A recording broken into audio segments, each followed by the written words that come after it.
నేను కేవలం ఓట్లు వేయమని అడగడానికి రాలేదు.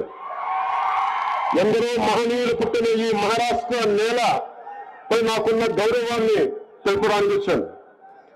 ఛత్రపతి శివాజీ పుట్టిన నేల, మన హక్కుల కోసం పోరాడటం నేర్పిన నేల, అలాంటి నేలపై నాకున్న గౌరవాన్ని తెలపడానికి వచ్చాను. స్వరాజ్యం అనే పదానికి అర్థం తెలిపిన గొప్ప నేలపై నాకున్న గౌరవాన్ని తెలియజేయడానికి వచ్చాను.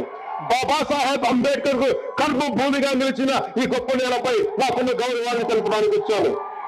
రాజ్మాత జిజాబాయి నేర్పిన విలువలతో నిండిన ఈ గొప్ప నేలకు మనస్ఫూర్తిగా నమస్కరించడానికి వచ్చాను.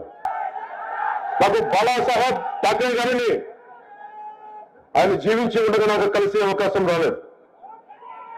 కానీ అన్యాయాలను, అక్రమాలను ఎదిరించడంలో ఆయన నాకు బలమైన స్ఫూర్తి. సనాతన ధర్మాన్ని ఏమాత్రం భయపడకుండా పరిరక్షించడంలో బాబాసాహెబ్ ఠాక్రే గారు నాకు స్ఫూర్తి. జనసేన 7 సిద్ధాంతాల్లో ఒకటైన ప్రాంతీయతను విస్మరించిన జాతీయవాదం అనే సిద్ధాంతానికి బాబాసాహెబ్ ఠాక్రే గారి స్ఫూర్తి. బాబాసాహెబ్ గారి దగ్గర నుంచి నేర్చుకోవాల్సింది ఏ విషయాన్నైనా ధైర్యంగా చెప్పడం, నిర్మోహమాటంగా నిక్కచ్చిగా ఉండడం, అధికారంతో సంబంధం లేకుండా మన సిద్ధాంతాలకు బలంగా కట్టుబడి ఉండటం బాబాసాహెబ్ ఠాక్రే గారి నుంచి నేర్చుకున్నాం. ఆర్టికల్ 370 తర్వాత కశ్మీర్ కనిపిస్తుంది. దివ్య రామ మందిరంతో అలంకరించబడిన అయోధ్య కనిపిస్తుంది. ప్రపంచ పటంపై రెపరెపలాడుతున్న తిరంగా కనిపిస్తుంది. దేశం నలుమూలలను కలిపే రహదారులు కనిపిస్తున్నాయి. మహారాష్ట్రను 1,00,000 కోట్ల ఆర్థిక వ్యవస్థగా తీర్చిదిద్దేందుకు ఇలాంటి ఇంకెన్నో గొప్ప అభివృద్ధి కార్యక్రమాలు చేపడుతున్నారు. భారతదేశాన్ని 5 లక్షల ట్రిలియన్ల జీడీపీతో ప్రపంచంలోనే 3వ అతిపెద్ద ఆర్థిక వ్యవస్థగా మార్చడంలో మహారాష్ట్ర కీలక పాత్ర పోషించబోతుంది. పాల్ఘర్లో మీరు చూశారు, చేతులెత్తి వేడుకున్నాడు, నన్ను చంపొద్దు చంపొద్దు చంపొద్దు అని. పాల్ఘర్లో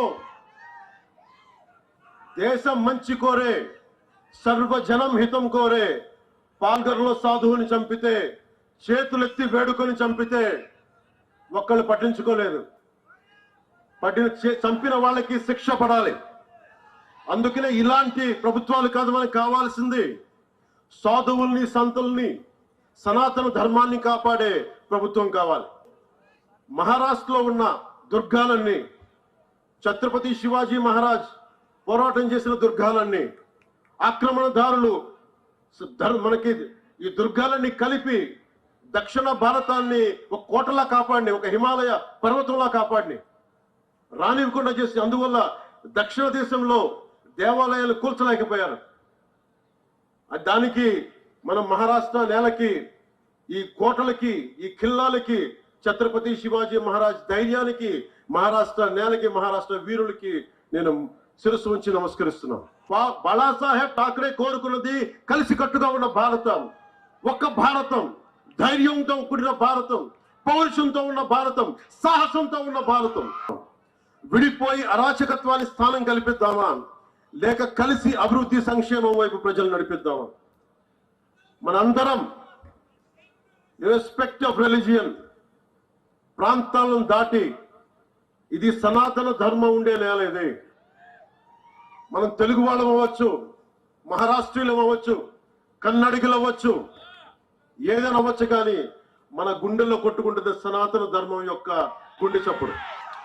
నా జీవితంలో ఎప్పుడు నేను ఏది అవ్వాలని ప్రయత్నం చేయను. నా డిప్యూటీ సీఎం, నా పొలిటికల్ లీడర్,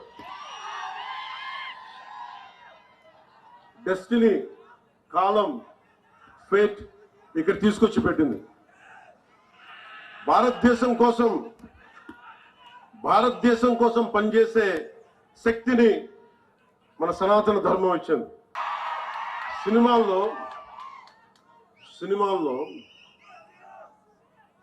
పోరాటం చేయడం, గొడవ పెట్టడం ఈజీ. నిజ జీవితంలో గొడవ పెట్టుకోవడం, ధర్మం కోసం గొడవ పెట్టుకోవడం, ధర్మం కోసం నిలబడటం చాలా కష్టం. రామనామం లేకుండా ఏ హిందూ గుండెలో రామనామం లేకుండా ఉంటుంది. ప్రతి ఒక్క హృదయంలో రామనామం మోగుతూనే ఉంటుంది.